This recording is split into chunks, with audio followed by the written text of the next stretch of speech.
Hi everyone, this is Sandeep Desai from Asha Tutorials. In today's tutorial, we are going to discuss in detail about Wheatstone's bridge.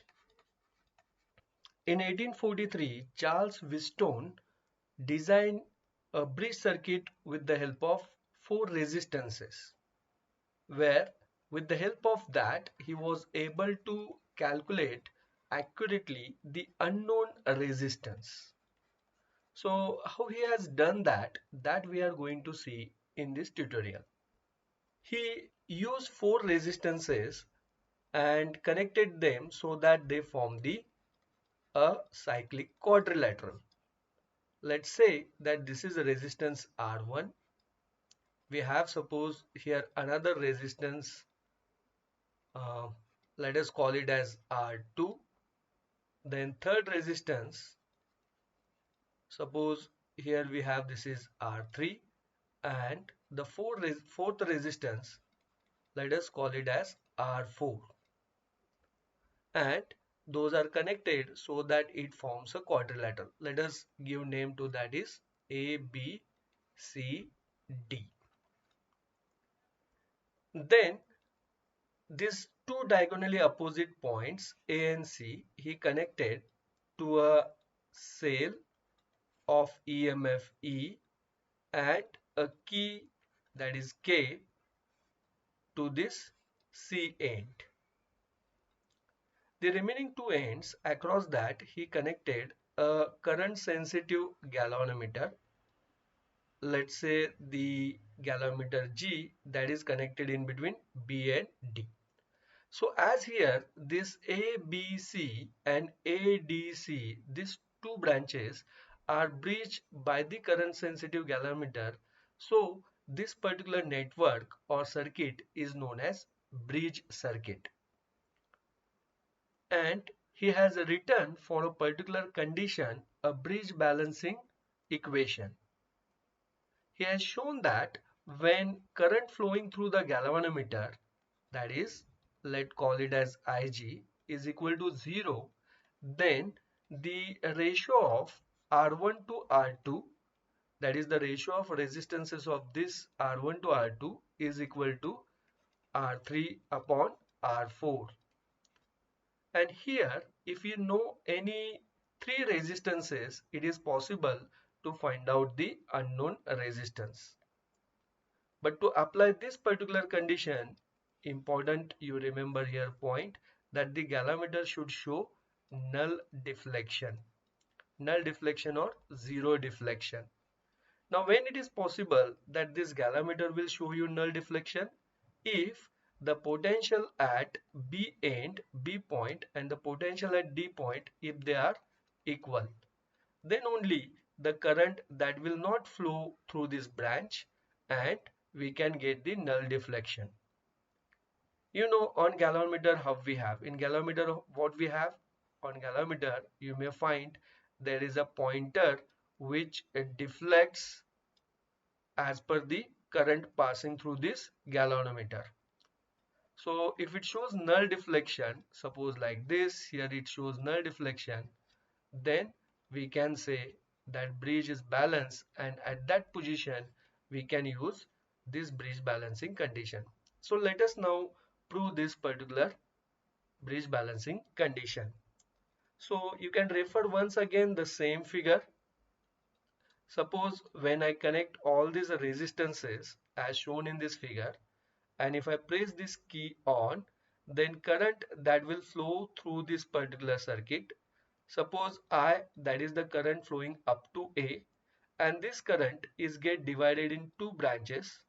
The current passing through this AB branch, let me call it as I1, and the current passing through this AD branch, let me call it as I2.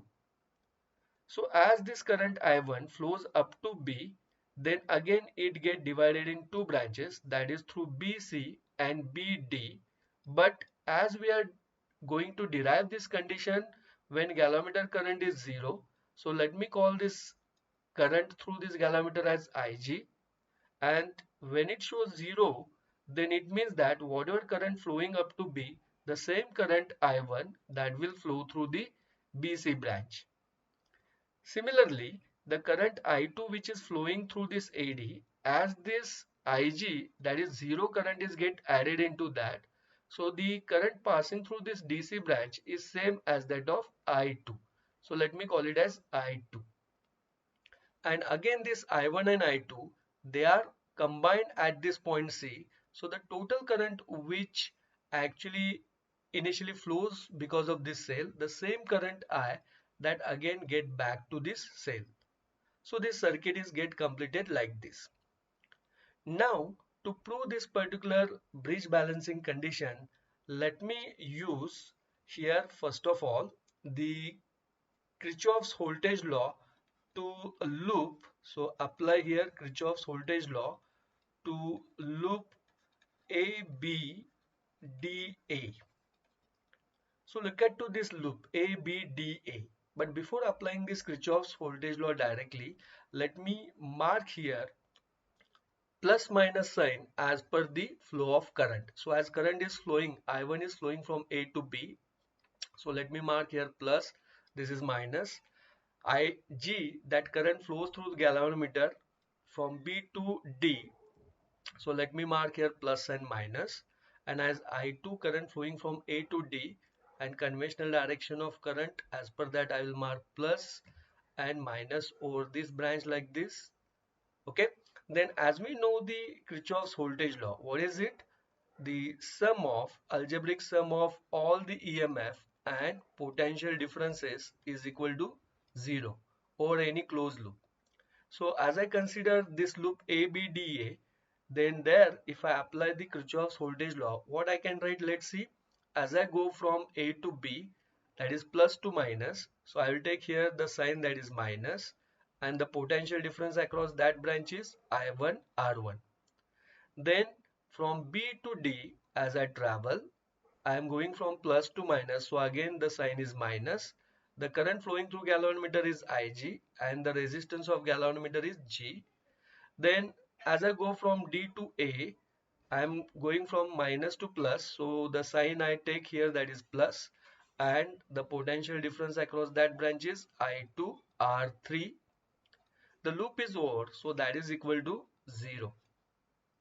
Now here as Ig is 0, we have the current through galvanometer is 0. So the same equation I can rewrite as minus I1 R1, as Ig is 0, 0 into G is 0. So I remain here with plus I2 R3, that is equal to 0. This equation even I can write as I2 R3 is equal to I1 R1, and let us call this equation as equation number 1. Now similar to this, we can apply a Kirchhoff's voltage law to one another loop. So apply here, let's say KVL to loop, let me take here, this is BCDB. BCDB. So in this loop, once again you see, let me mark as per the direction of current plus minus. So current I1 flowing from B to C, so let me mark here, this is plus, this is minus. I2 is flowing from D to C, so let me mark here plus, this is minus. And now I can use Kirchhoff's voltage law to loop BCDB. So B to C as I go, plus to minus, so I'll take here sign minus, and the potential difference across that branch is I1 R2. Then as I travel C to D, minus to plus, so sign of potential drop I will take plus, and it is I2 R4 we have. From D to B again you see the minus to plus, so sign I will take, that is plus. Current flowing through galvanometer is Ig and the galvanometer resistance is G. Loop is over, so is equal to 0. Then as again here Ig is 0, the current that is through galvanometer is 0. So this term that will become 0. So the remaining terms that I will rewrite here as I2R4, the positive, this term first, is equal to this term. If I take on other side of equal sign, I can write here it is I1R2. And let us call this equation as equation number 2. Now simply if I divide this equation 1 by equation 2, let's see what we get. So here by dividing by equation 2, what we get, let's see. So I2R3, this is the first equation, that is equal to, we have I1R1 divided by left hand side of this equation 2 is I2R4, and that is equal to what we have, I1R2. So here this I2 will be get cut, I1 as they are same will be get cut, and finally we remain with R3 upon R4, that is equal to R1 upon R2, or this we can write as R1 by R2 is equal to R3 upon R4. So see here, this is the Wheatstone's bridge balancing condition we have. If we know here any three resistances, suppose if we ask to calculate R4, and if you know the value of R1, R2 and R3, then putting these values in this equation, one can easily find out the value of R4. So this way, Wheatstone derived the bridge balancing condition. We can adjust the value of these resistances for getting zero deflection in galvanometer. And then by knowing those values of resistances, we can able to find out unknown resistance. Now let us take some problems so that you will better understood in detail about the Wheatstone's bridge balancing condition. Let's see the problem. Find the equivalent resistance between the terminals A and C. A and C. All the resistances have same resistances of 1 ohm each, and the circuit is shown as below. So here we have 5 resistances P, Q, R, S and G, and those all are of 1 ohm. If we carefully see this particular circuit diagram, then this is equivalent to our Wheatstone's bridge circuit. How it is that? Let me redraw once again. You see here we have point A, and in between A and B there we have resistance P. So I can draw it like this. So this is a resistance P. Then in between point B and C there we have resistance Q. So let me draw here. This is BC branch, and suppose this resistance is Q. In between C and D we have resistance S.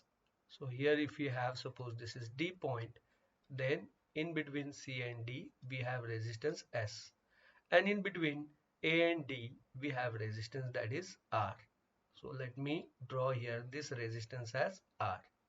Between point B and D, if you see, there we have the galvanometer resistance, that is G.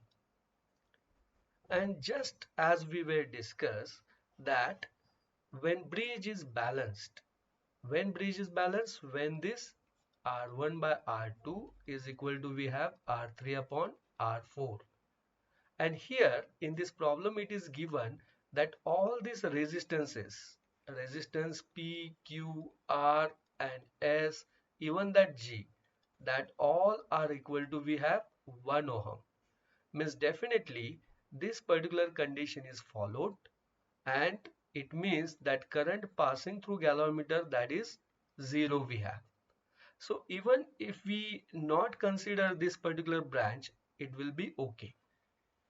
It means the same particular diagram I can redraw as, that is, we have in between A and C you have, this is 1 ohm, and that is in series with resistance Q. So total it will become 2 ohm. That becomes 2 ohm, and here again R and S, that will be in series. So as their resistances are 1 ohm, so that together again gives me 2 ohm. And this is our point A and C we have. And this 2 ohm, as they are in parallel, so in parallel combination we know that when two resistances are in parallel we have that formula, equivalent resistance is R1 R2 by R1 plus R2. This is the formula. So here in this case, this is 2 into 2 divided by 2 plus 2. That gives me, this is 4 divided by 4. That is 1 ohm.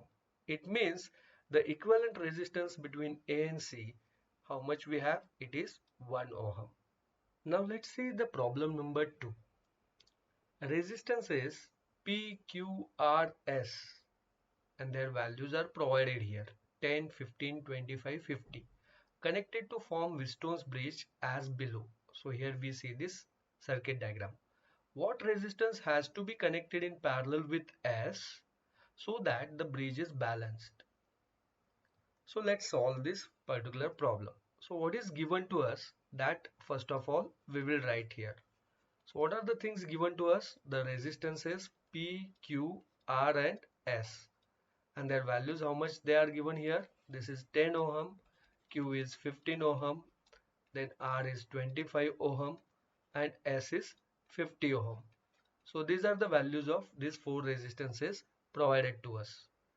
Right now, if you see what are the values these are provided, with that, suppose if we go and if we apply the bridge balancing condition, here in this case we can say it is P by Q is equal to S upon R. P by Q is equal to S upon R. So by this, if we solve this particular equation, suppose I want to find out the value of S, then how much I get this? This is P by Q into R. Now what is the value of P here we have? The value of P is 10, value of Q is 15 and the R is 25. If we simplify this, okay, so how much we get the value of S? S here you see, this is 250 divided by 15. So 5 3s are 15 and this is 5 5s are 50. So here we get that is S, that is 50 by 3 ohm. So the value of S that we need here to balance this bridge, that is 50 by 3 ohm. But how much value that is provided here? It is 50 ohm. Means for this value of 50 ohm, this bridge is currently not balanced. So we need the value of S, that is 50 by 3 ohm. So to make it happen to this S, suppose we are connected one parallel resistance. Let me give name to that. Suppose that resistance is some name, we will give it to that. Resistance is M. Let's say resistance M. So that we should get, so that we get how much total or effective resistance, that is 50 by 3 ohm. And in parallel combination, we know that the reciprocal of effective resistance is equal to, we have sum of the inverse of individual resistances. So I can say this is 1 by S and 1 by M. So we want to find out this M. The effective resistance we need, that is 50 by 3. So let us put and simplify this. So here we have this Rp is 50 upon 3, that is equal to S is 50 and we want to find out this M. Simplify this denominator 3 which is in denominator of denominator, I will write as this relation as 3 by 50 is equal to 1 upon 50 plus 1 upon M. So 1 upon M will be equal to 3 upon 50. This 1 upon 50 I will take it to this side. So it is minus 1 upon 50. As base are same, 3 minus 1 is 2. So it is 2 by 50. And as we want to find M, so we'll take this value we get here, that is 1 upon 25. And as we want to find out this M, let us take inverse of both sides. So M will be equal to 25 ohm. So this way we can able to find out the parallel resistance that need to be connected across S so that this bridge is balanced. I hope you understood this very important Wheatstone's bridge balancing condition and how to solve problem based on that. Thank you.